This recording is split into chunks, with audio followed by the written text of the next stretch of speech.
حضرت عمر جن کو تخت حکومت پہ بیٹھتے تھے اور ان کا تخت کو سونے زبرجد کا نہیں تھا، مسجد نبوی کی چٹائی تھی، اور سارا دن وہاں بیٹھ کے لوگوں کی باتیں سنتے، اور جب رات کے اندھیرے گہرے ہوتے عمر بھیس بدل کے مدینے کی گلیوں کا گشت کرتے۔ کہا تمہارے گھر سے دھواں نکل رہا ہے اور بچے رو رہے ہیں، ان کو کھانا کیوں نہیں دیتی؟ کہنے لگی عمر کی جان کو رو رہی۔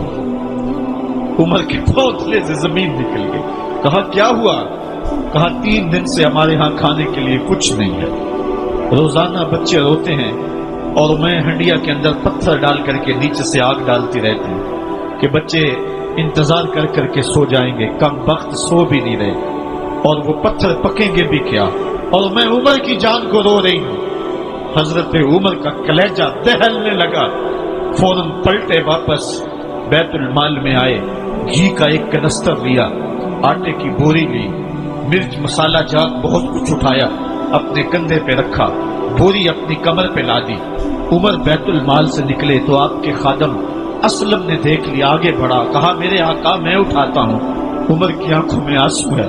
کہا اسلم قیامت کے دن میرا بوجھ اٹھا لو گے؟ کہا قیامت کے دن تو اپنا اپنا بوجھ اٹھانا پڑے گا۔ کہا عمر کو آج اپنا ہی اٹھانے دو۔ حضرت عمر وہ گھی کا کنستر اور وہ آٹے کی بوری سر پہ اٹھائے ہیں اور اس خاتون کے گھر جاتے ہیں اور دستک دیتے ہیں۔ وہ جب دیکھتی ہے اس کی جان میں جان آ جاتی ہے۔ کہا جلدی جلدی آٹا گوندو، اور عمر سبزی کاٹنے لگ جاتے ہیں۔ حضرت عمر رضی اللہ تعالی عنہ سبزی تیار کر دیتے، ادھر آٹا گوند جاتا ہے، اور پھر اوپر چولہا رکھا جاتا ہے، چولہے کے اندر آگ رکھی جاتی ہے، وہ کھانا پکانے لگتی ہے، آگ بجھتی ہے۔ تاریخ نے لکھا ہے آگ بجھنے لگتی ہے، عمر جھک کر کے پھونکے مارتا ہے، عمر جھک جھک کے پھونکے مارتا ہے۔ کھانا پک گیا اور بچوں کے سامنے کھانا رکھ دیا، بچے کھا رہے ہیں۔ اب بچے رو رو کے نڈال ہو چکے تھے۔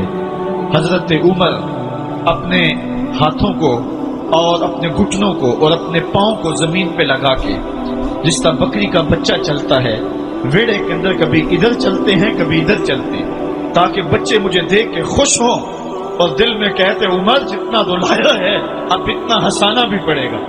تو کبھی عمر امیر المومنین، یہ میں کسی آج کے جو ہے وہ لوگوں کے ووٹوں پہ منتخب ہونے والے حکمران کی کہانی نہیں سنا رہا، میں اس عمر کی کہانی سنا رہا ہوں جو 23 لاکھ مربع میل کا حکمران ہے، آدھی دنیا کا بادشاہ ہے۔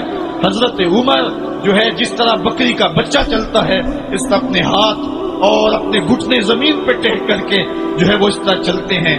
بچے عمر کو دیکھ کے مسکراتے ہیں۔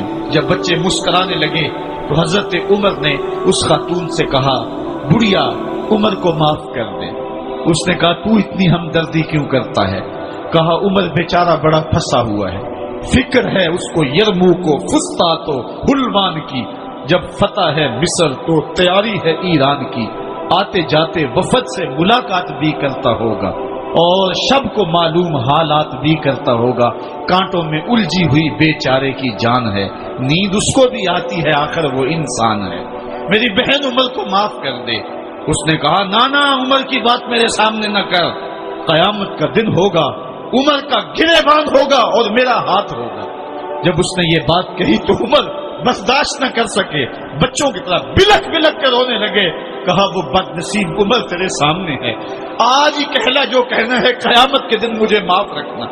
اس نے کہا تو عمر ہے؟ کہا بد نصیب عمر تیرے سامنے کھڑا ہوں۔ میرے عمر کہتے ہیں اگر دجلہ کے کنارے ایک بکری کا بچہ بھی پیاسا مر گیا اس کا حساب بھی عمر سے لیا جائے گا۔ حضرت عمر نکلے یروشلم میں، ایک اونٹ ہے ایک غلام ہے، کبھی وہ سوار ہوتا ہے کبھی آپ باری مقرر کی ہے۔ جب قریب پہنچے یروشلم کے تو عمر کی باری نکیل پکڑنے کی اور غلام کی باری اوپر سوار ہونے کی آ گئی۔ غلام نے کہا آقا میں مرضی سے اپنی باری چھوڑتا ہوں، آپ آ جائیں، دشمنوں کے مفتوحہ علاقے میں آ رہے ہیں، تازہ تازہ علاقہ فتح ہوا ہے، اسلام کی شان و شوکت ظاہر ہو۔ عمر نے کہا اسلام کی شان و شوکت ایسے ظاہر نہیں ہوتی ہے، اپنی باری پہ تم بیٹھو گے، اپنی باری پہ میں بیٹھوں گا۔ لوگ منتظر کھڑے ہیں، دور سے جب دیکھا کہا اس کی ہیبت سے کانپتے تھے ہم، یہ تو کوئی حبشی لگتا ہے، رنگ کالا ہے، ہونٹ موٹے ہیں، اس سے تو زیادہ حسین اس کا غلام ہے جو آگے آگے چل رہا ہے۔ حضرت ابو عبیدہ نے کہا دھوکہ کھا رہے ہو، ہمارا آقا وہ نہیں ہے جو اونٹنی کے اوپر سوار ہے، ہمارا آقا وہ ہے جو لگام تھامے آگے آگے چل رہا ہے۔ حضرت عمر رضی اللہ تعالیٰ عنہ کو آگے بڑھ کے جابیہ کے مقام پہ حضرت ابو عبیدہ بن جراح نے استقبال کیا، تو حضرت عمر آگے بڑھے اور انہوں نے آگے بڑھ کر کے حضرت ابو عبیدہ کے دونوں کندھوں پہ ہاتھ رکھا، اور سنو حضرت عمر نے کیا کہا لا الہ الا اللہ انا کنا اذل قوم فاعزنا اللہ بالاسلام، کہا کہ لا الہ الا اللہ، اے ابو عبیدہ بن جراح، ہم ایک ذلیل قوم تھے اور اللہ نے ہمیں اسلام کی وجہ سے عزت عطا کی ہے۔ اور میں تمہیں ایک تاریخ ساز بات کہنے لگا ہوں، اور وہ یہ ہے کہ جب تک ہم اس عزت والے اسلام کے دامن کو تھامے رہیں گے ہماری عزت قائم رہے گی، اور جب اسلام کے علاوہ کسی اور جگہ سے عزت ڈھونڈیں گے تو رسوا کر کے رکھ دیے جائیں گے۔ یہ ہے وہ خلاصہ جو حضرت عمر نے امتوں کے عروج و زوال کا بیان کیا ہے۔ اس امت کو جو خیرات ملی ہے تخت و تاج کی، وہ پینٹاگون سے نہیں ملی، وہ واشنگٹن سے نہیں ملی، وہ وائٹ ہاؤس سے نہیں ملی، وہ محمد عربی کے جوڑوں کا صدقہ ملی۔ اس لیے جب ہم نے اسلام سے انحراف کیا، پاکستان حاصل کیا گیا تھا، پاکستان کا مطلب کیا؟ لا الہ الا اللہ، ہم نے اس نعرے کو چھوڑ دیا ہوا ہے، ہم نے انحراف کر دیا ہے۔ آج ہماری نظریں مغرب کی طرف لگی ہے کہ تخت و تاج اس سے نصیب ہوتے ہیں، اور دنیا کے اوپر ہم رسوا ہو کے رہ گئے۔ ہماری پستی، ہماری زبوحالی، ہماری ذلت کا سبب یہ ہے کہ جس جگہ سے ہمیں عزت ملی تھی ہم نے وہ مرکز ہی چھوڑ دیا ہے۔ اس مرکز حیات کو، اس مرکز زندگی کو، اس مرکز عزت کو ہم نے چھوڑ دیا ہے، اور دنیا کے اوپر ہم رسوا ہو رہے ہیں۔ انہی حضرت عمر کی کہانی ہے۔ وادی تہامہ سے گزر رہے تھے کہ بچوں کی طرح بلک بلک کے رونے لگے۔